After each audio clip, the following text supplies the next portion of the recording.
What's up, guys? My name is Monk and I'm here with another Destiny video. Going to be doing something a little bit different today. It's not so much a gameplay video, but I wanted to look at the TWAB, the This Week at Bungie. This TWAB came out today, January 20th of 2022. It's been out for about 5 hours now, but I thought about how excited I am for some of the changes they're making, and you might be able to tell. If you've already read this, you probably already know, but if you don't, figured I'd just read through it and we can enjoy it together. So, This Week at Bungie. This is by DMG. This week at Bungie, we're sweeping up some blues. Time's been flying by, hasn't it? Including the article you're reading today. Just 5 TWABs stand between you and the Witch Queen. Witch Queen's coming out very soon. I'm very excited about that. We don't yet have the technology to enter a hypersleep that can bridge these gaps. But we do have the power to set some expectations on topics we'll be covering between now and then. This week, we'll be talking about power, blue drops, gunsmith reputation, some shifts in exotic sources, and more. Over the next few TWABs, we'll be talking Vanguard rep, Gambit rewards, weapon crafting, and Void 3.0, but not necessarily in that order. Don't forget the patch note previews and additional weapon tuning details. It'll be a fun time and hopefully we'll give you some good things to chew on each week. We may even have a trailer to share with you before launch. If you haven't been on social media last week, you might have missed some bite-sized snippets of story. And they have linked one of their Twitter posts that they showed, I think it was like a minute and a half preview, like a little teaser for the Witch Queen. That was really cool. So, things we're excited about. The power is yours. In the realm of Destiny, power is not only the measurement of your Guardian's general abilities, but a consistent gauge for players on whether or not they'll be able to tackle any given challenge. While the Witch Queen won't feature a big overhaul on the way in which you gain power, we do have some general updates coming on launch day to get returning and new players up and ready for a fresh campaign. First, let's talk some definitions. Some of you may know these by heart, but we're always excited to introduce new lights and returning players to information like this. The floor. So this is floor on power. The lowest possible power for a piece of gear, starting point for the new characters. Soft cap. The point at which... I like how I explained it, and they're literally definitions. So I'm just reading the definitions now. Soft cap. The point at which general drops stop being automatic upgrades. Powerful gear drops are now the best way to gain power. Power cap. The point at which powerful drops stop being upgrades. Pinnacle gear drops are now the only way to gain power. And hard cap. Max possible power from pinnacle drops, ignoring artifact power. And if you don't know, the artifact that you get each season, the one that we have this season is the Wayfinder's Compass. You can see right here the power bonus plus 18. That's what's adding to your light. So... starting on February 22nd, the power floor will be updated to 1350. Any player who signs in will be at appropriate power levels to start the Witch Queen campaign, even if they've taken a recent break from the game. So very similarly to how they brought everything up to 1100 last season, I believe, or this past season when they switched, it's going up to 1350 now. Very cool. Through general gameplay, players can reach the soft cap of 1500. Dang. By earning general gear through activity completions, chests, and more. This includes rare and legendary drops. Once reaching the soft cap, players will need to earn powerful drops from vendor challenges and other objectives in the game. Once reaching the power cap of 1550, the only upgrades that players will find are from in-game activities that offer pinnacle rewards. Your final stretch to the hard cap of 1560 will be through raids, Trials of Osiris, Iron Banner, and other in-game PvE sources. There will be some adjustments to pinnacle and power sources as these shift yearly to focus on newer seasonal content and fresh Destiny 2 expansion content offered with the Witch Queen. Keep an eye on tooltips as you start completing activities, as they'll specifically note the different types of rewards that they offer. We have no doubts that our more eager players will create guides within a week of launch, but we hope that the power climb is fairly easy to understand once you get your boots on the ground on February 22nd. And I will probably try to be putting out one of those videos on assisting people with the power level grind. Designing an economy is easy, right? Short answer, absolutely not. Nothing in game design is easy, especially when tackling the various currencies and exchanges in Destiny 2 offers. This week, we'll be diving into economy feature lead Joshua Kolunski, speaking to some exciting changes on behalf of the team. Joshua says, beginning in the Witch Queen, blue, or rare rewards, these are these engrams that you see in the picture below, will stop dropping from playlist activities, such as Crucible, Strikes, Gambit, etc., once players have reached the soft cap. Players above the soft cap, 1500, the power in Witch Queen, will instead see a slightly increased chance at receiving legendary rewards from these activities, or a small amount of legendary shards. Blue weapons and armors will continue to drop from enemies and chests while playing Destiny 2, but we hope this will reduce the need for players to manage their inventories and reduce the frequency of visit to Postmaster when returning playlist activities. So, I like this change. I think that blues are necessary because when you're trying to min-max and you're trying to raise your light level, especially for like the soft cap, like they're talking about, you want those blue drops to be able to infuse into some of the better gear that you might get. Like obviously you're not going to keep the blues that you have. You want the legendary, you want the exotics. So you want the purples and the golds. But the blues are necessary, but they're absolutely not necessary at a certain point, if that makes sense. So up to a cap of power, you want those blues. So the climb from 1350 that they're going to be pushing us to all the way to 1500, you want those blues because that's going to slowly but steadily keep you climbing in light level. But after that, it's just kind of taking up space in your postmaster and in your inventory, and you don't really want that. We have some work ahead of us. When it comes to rarity as a subject in Destiny 2. While blue gear helps players increase their power either earlier in game, we want to look at their place in the overall game. We aren't expecting any major changes to the next few seasons, but we will be spending some time behind the scenes thinking about the future of rare drops. Future of rare drops all up. I might be stupid, but that didn't make sense to me.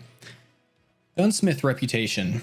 Banshee 44 is getting a new reputation system that matches our other vendors in the tower, such as Zavala and Shaxx, the Vanguard and Crucible people. This means we are removing some of the items that were previously associated with gunsmith reputation, namely gunsmith materials and weapon telemetries. Players will now earn reputation ranked progress with Banshee 44 when dismantling legendary and exotic weapons and armor, or by completing daily gunsmith bounties. So, as we see here, in your inventory, you guys might have a lot of this. I have, almost 16,000. Anyway, a lot of people have like rows and rows of this gunsmith material, and probably some of it is taking up space in their vaults. So it's going to be a good change, I think. Players will want to spend their gunsmith materials and weapon telemetries at Banshee 44 before February 22nd. So before the Witch Queen expansion drops, get rid of all of those gunsmith materials that are taking up space in your inventory and in your vaults. Any materials that are not spent will be removed from inventories automatically. So go ahead and get your rank ups, get those legendaries. You know, you don't turn those in for nothing. You get legendary gear from that, mostly weapons, from the weapon gunsmith. So it's not like you're wasting it. You definitely just want to turn those in, and a lot of streamers and content creators will be doing just this on stream because that's how much they have.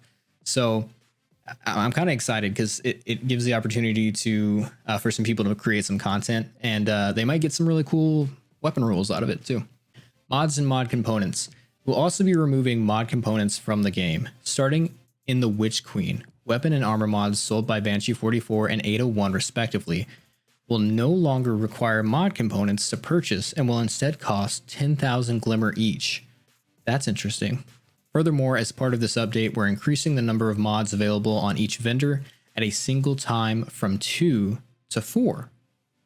I like that. That's going to give more opportunities for new light players to not only spend their glimmer on something, because a lot of people have trouble. They're like, what do I spend this glimmer on?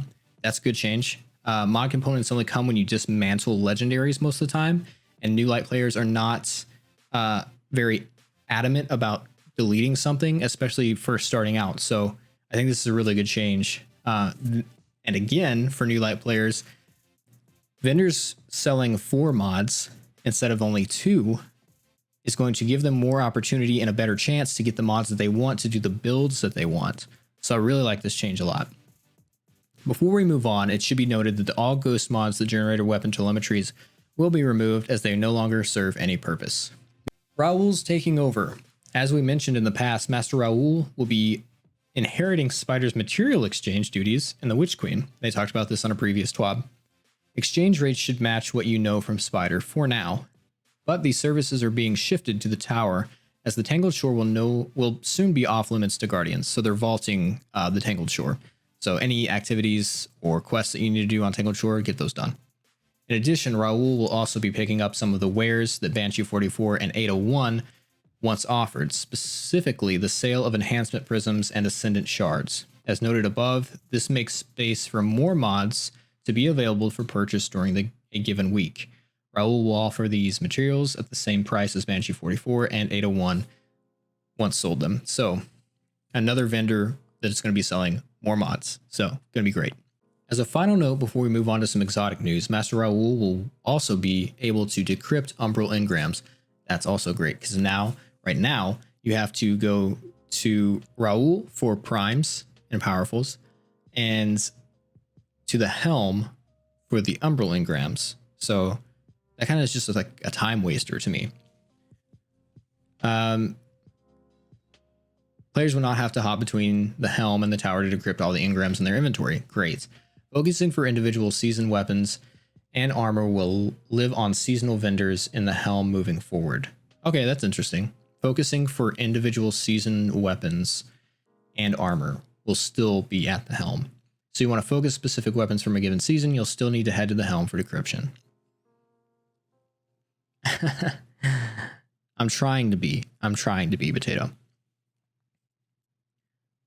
All right, so now on to some exotic news. Hawkmoon and Dead Man's Tale. As of February 22nd, the Harbinger and Press's missions will no longer be accessible. The team will still wanted to preserve the ability for players to obtain random rolls of these weapons.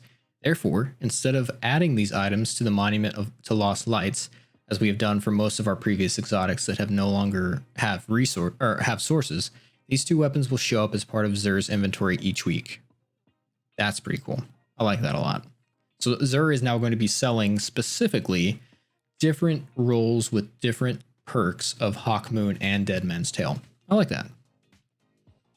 Every week, Xur will offer a unique roll for both Hawkmoon and Dead Man's Tale, and will be purchasable to all players that own Beyond Lights for the following materials: 1 Ascendant Shard, 1 Exotic Cipher, 125,000 Glimmer, and 200 Legendary Shards. So that's steep. That is a steep price for these, but if you're not going to be buying every week, right? You're going to be looking for that one perk that you really want on Hawkmoon, or that one perk that you really want on Dead Man's Tale, and that's when you're going to spend all of these materials. Wait, before you go, what about those exotic catalysts? That was my next question. Oh, that's something fun. The Hawkmoon, DMT, and Augur's Scepter catalysts will be moved to the playlist activity, Strikes, Crucible, Gambit completions. In addition to these 3, we also have added the ability for 3 catalysts to have been absent from Destiny 2 to drop from playlist activities as well. That is interesting. We have also added the ability for 3 catalysts that have been absent from Destiny 2 to drop from playlist activities. Are they going to tell us what it is? They are. Hawkmoon, Dead Man's Tale, Augur's Scepter, Outbreak Perfected. I'm excited about that one. Whisper of the Worm. Also don't have that catalyst. And the 4th Horseman, which is a very fun shotgun. It's a very interesting shotgun. Okay, now time for some Endgame news. Save the raid date. The Witch Queen has a new raid. Surprising? No. While we still have a bit more time before the world's first race begins, we wanted to get a rally flag planted in the sand for when you should expect to be taking on the challenge. Destiny 2 Witch Queen, Redacted Raid. We don't even know the name of it. Interesting. March 5th, 2022. So if you're planning on doing day 1 raid race, A lot of big clans, big known clans are going to be doing this in the Destiny community. If you want to compete, make sure you're off that day. Maybe ask your work now. Ask your boss, hey, can I get March 5th off? I think I'm going to be sick. Just kidding. I would never endorse that. But I'm saying you don't want to miss this if you're into raiding and doing world's first races. So, and that's at 10 a.m. Pacific. Additional details on contest mode, Bungie rewards, and other need-to-know information closer to the date. Until then, get in those time off requests. Exactly what I just said. If you're still in school, we do not advise faking sick notes from doctors or lying to your parents. It's like I just read Bungie's minds. I promise you I didn't read this before I started this video. And that's so funny that they were like, don't lie or fake sick. Go to class, do your homework. Exactly what I would tell you. Ace those tests, be a good student, conquer the raid boss that is the essay due next week. Raid prep can be an evening activity. We'll be proud of you either way. I love it. And then we have some extra hotfix stuff that you guys can read through if you're interested. Stuff like ornaments on Wishender exotic bows, known issues about spawning in areas or activities, and hand cannons not having ammo, etc., etc. And then there's some awesome movie of the weeks, movies of the week, movie of the weeks, movie of the week that you should go watch too. Very good content from some awesome Destiny creators, and I highly recommend going to watch that. So I hope you guys enjoyed the TWAB. I hope you enjoyed my thoughts on it. And if you have some additional thoughts, or maybe some that don't even are opposed to my thoughts, that something you really don't like you really love blue engrams, leave it in the comments. I'll see you next time.